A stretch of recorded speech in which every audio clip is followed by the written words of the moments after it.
Hi everybody, if you go through my videos you will see that I've covered the issue of 5G for the last couple of years, and I have regularly shared information about the risks associated with 5G, and I'll leave a couple of videos under this link that will explain the nature and the associated risks of 5G. But basically we're talking about microwave radiation.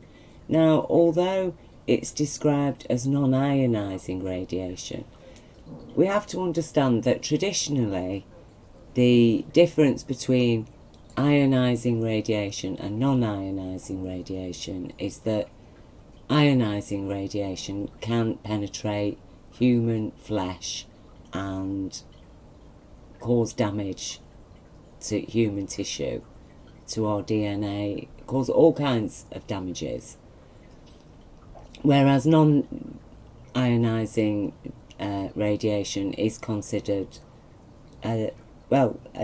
benign because it doesn't penetrate your flesh. It's the difference between a gun firing real bullets and a plastic toy gun firing plastic pellets. Now, that can be a bit confusing and deceiving actually when it comes to microwave radiation, which really I think, it needs to be on another level when we look at the science supporting the risks that microwave radiation does pose against all living things, including plants, but most especially insects and birds, humans. And we know for a fact that these microwaves are actually capable of penetrating human biology, you see. And they were, it is a weapon. This microwave technology has been developed as a weapon. And it is very serious. Whether or not you believe the 180 scientists and doctors who are concerned about this, whether or not you believe all their reports and studies that have been done over the year, whether or not you believe the professionals that are speaking out about this now, even if you don't believe all of that, at the very least, surely you believe that you have a right to privacy. Surely you believe in your human rights. And the thing about 5G is that your privacy just goes out of the window, because we're talking about a level of technology that the global corporations wish to roll out across our entire planet in every so-called developed nation, and even the underdeveloped ones. They want to roll out this 5G. They want to be able to employ a cyber network with, the most recent plan is to have the headquarters of this global cyber network based in Israel. That's what's been published in the mainstream media. I'll try and dig a link out, and if I find one, I can find it, I'll leave it under this. And what we're talking about is a technology that is capable of sending and receiving signals from all the equipment in your house. So, for example, especially with so many houses having smart meters now as well. So they will know what's in your fridge because of the stuff that's on the packaging. They will know what's in your bin. They will be able to know where you are at any given moment in your home, what equipment you're using in your home. It is a very, very serious level. And the thing about 5G is that although the transmissions are lower than, say, you know, what's being given off on these huge masts and things at the moment. But the point is that it's at ground level and it's hitting people directly. And there has to be far more of them. So they're chopping down trees to make way for 5G, because trees block the signal. They're chopping down trees in, I mean, Britain, they've been chopping down all the trees throughout every city. And it is to make way for 5G. There's no other rational explanation for it. And that's because there has to be so many of them. And they're having transmitters very close to people's homes. This thing is a weapon. It can be ramped up at any moment and used as a weapon. So it is a very, very serious issue. Now, in Britain, one of the wonderful things that Jeremy Corbyn has put on offer is to give every household in Britain free internet through fibre broadband. Fibre broadband. Now, that is a brilliant thing, because as I've been looking at this 5G stuff, and it is being rolled out, and I've been getting very, very concerned and thinking, well, once they've got it fully rolled out and established, how are we ever going to be able to get rid of it? Because then that'll mean we won't have any access to the internet, because we'll all be on 5G.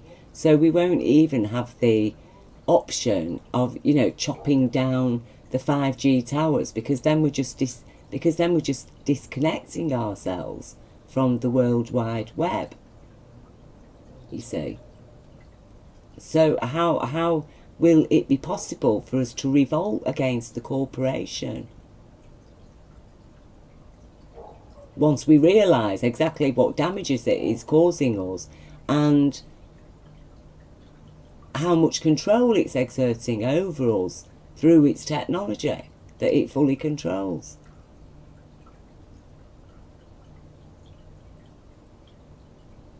But if we've all got free fibre broadband, well, we don't need 5G, do we? We don't need it. Perhaps some corporate entities, you know, in their buildings, perhaps they want to use 5G. Well, let them have the 5G network for their building. Let their workers agree to subject themselves to that. Let that company warn their workers that you're in a 5G environment. Let them offer to pay any damages that may result in those workers working in that in those conditions. But let the public be free from all of that. Let the public not be used as a corporate experiment.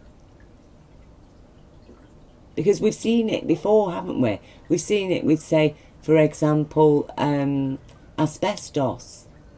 That we were told it was safe, it was being used everywhere. Suddenly it's realised that it's not safe.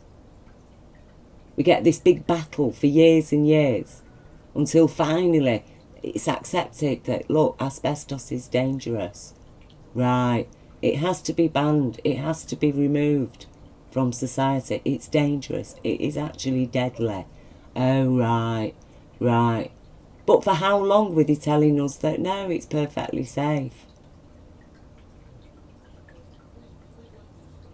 But this is known, the dangers of it are known.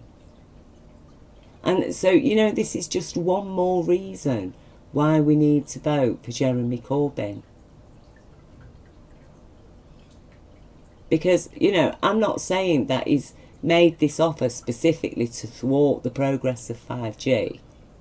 But what I'm saying is that it is an example of how when you do something right, it does protect us in so many ways. That rightness works. in so many different ways. So by offering everybody free fibre broadband, it does liberate us from having to become dependent on what we know, according to the evidence, is a dangerous, untested technology, corporate technology. And that, as I say, even if you don't believe in all the health risks, at the very least amounts to a major invasion of privacy. And before I go, I'll just show this other brilliant Labour plan to create 10 new national parks and plant 2 billion trees. Fantastic. Fantastic. You know, wouldn't it be great if there were jobs provided? You know, what is your job? Oh, I plant trees. I work on a national park. You know, jobs people enjoy doing, jobs that people feel comfortable in, jobs that people are getting well paid for. If it isn't a very nice job, you know, I mean, I'm up. I've been up since very early hours of this morning. I've just heard the refuge collector people come and collect the bins. And, you know, my heart goes out to them. I appreciate them so much that they're out there first thing in the morning collecting everybody's rubbish. And it pains me because I know that they're not being paid what they're really worth. They're not being paid for the full value of their work because they're saving lives. Because let me tell you, if those refuge collectors weren't there, what would our streets be like? You know, you're talking major disease. It's time we started valuing what is giving value to us. It's time we started paying fair wages for a fair day's pay. You know, if I said the refuge collectors should be earning £1,000 a day, people would laugh in my face. But they're quite happy that the likes of Boris Johnson's cronies to be earning £1,000 a minute. You know, people don't bat an eyelid about that.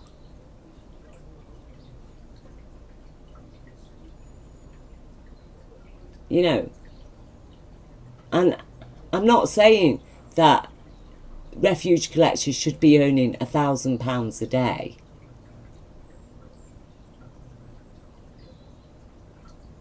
But what I am saying is that they should be earning a living wage that gives them a comfortable life. And they should not be working more than a 3 or 4 day week.